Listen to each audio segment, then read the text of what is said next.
Hello and welcome back to a new Elite Dangerous video with Spaceship. So today we'll have a look at the FSD in Elite and we'll cover all you ever want to know and a bit more than that actually.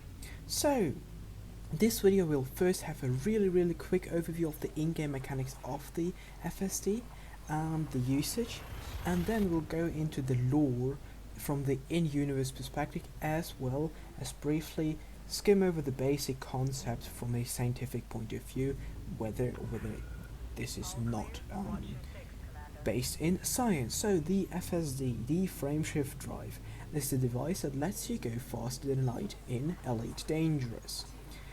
There are two modes in which the frameshift drive can operate: the hyperspace jump mode and the super cruise mode.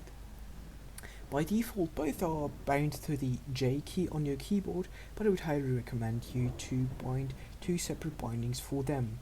There's a real easy reason, and this is also an in-game mechanic why you want to change that. So when you want to engage the hyperdrive in order to jump to another system, you need obviously line of sight to the target, as you've probably already figured that out.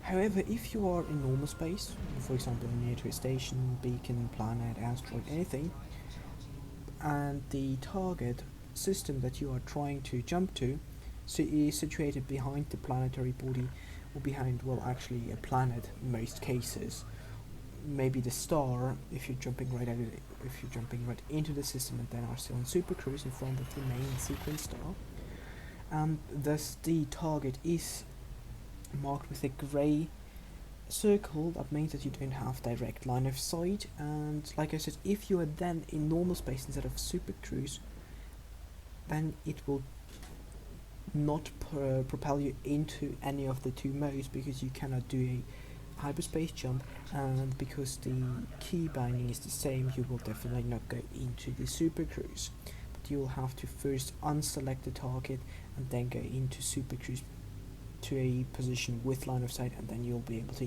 engage the frameshift drive to jump to the next system. So yeah, so I'd really recommend binding two different keys to that. So for me personally, I have J as the hyperspace jump and K as the super cruise, but this is up to you. Now,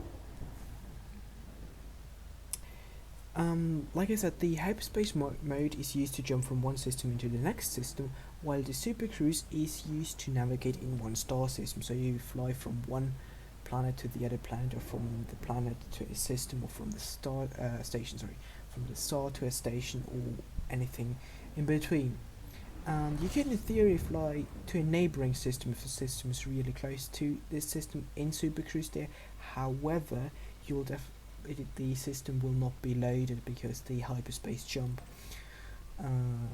is actually a loading screen, and more into the hyperspace jump at a later point. So how does the FSD work? So we'll start with the super cruise here. The super cruise has a bit more information on it, and is actually based to a certain degree in known science. However, even though that's really hypothetical. So in super cruise, you can fly through a system with between sub to superluminal speeds, well, meaning below the speed of light and above the speed of light, and this is done by compressing the space-time in front of your ship and expanding said space-time behind. And the reason why you're not just accelerating is because Albert Einstein stated in general relativity that nothing can be faster than the speed of light in a vacuum, which is just under 300,000 kilometers per second. And this is because as this object gets faster and faster, the energy requirements to accelerate it even more grows exponentially, until the needed energy to get to the speed of light itself will equal to infinity, and it can't accelerate with infinity, obviously. So this is why you're not accelerating through space itself, but move the space around the spaceship. And this concept is kind of in the real science, in the real world based, is called the Alcubierre drive, after the physicist Miguel Alcubierre, who first came up with his theory.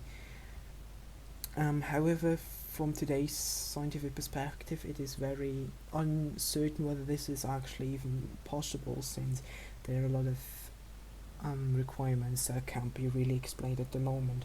Like for example, there's the need for negative energy and negative mass. So this kind of is something that we don't understand yet, if this even is possible. But from a purely mathematical standpoint, it is.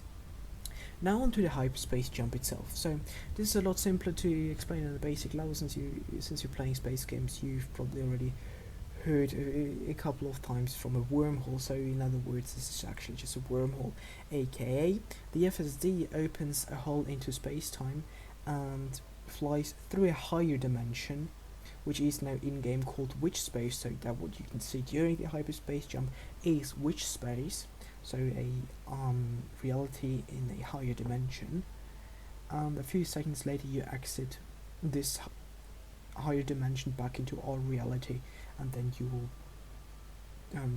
be at your target destination. So from an in-game lore aspect, there has been FTL, so faster than light travel, already since the 22nd century, but commercially it became only used after in the 29th century, so pretty much 600-700 years, not really a lot of use in there.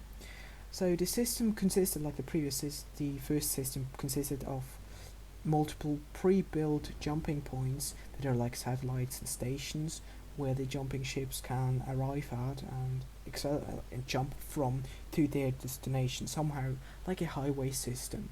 But the industry struggled to produce the fuel, which was called aquarium, and thus kind of the way how to produce this fuel was lost throughout time, and this actually happened around 3125, and that's when the galaxy had to reinvent the hyperdrive itself actually.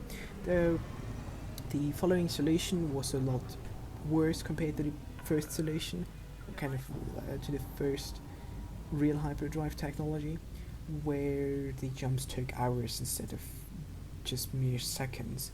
But during the first encounters and contacts with the Sargoids, during the first kind of skirmishes around 3270, scientists were able to reverse engineer the Thargoid's propulsion technology, and thus was the FSD, the frameshift drive, born, which came out kind of to the public more or less in 3290 around that year.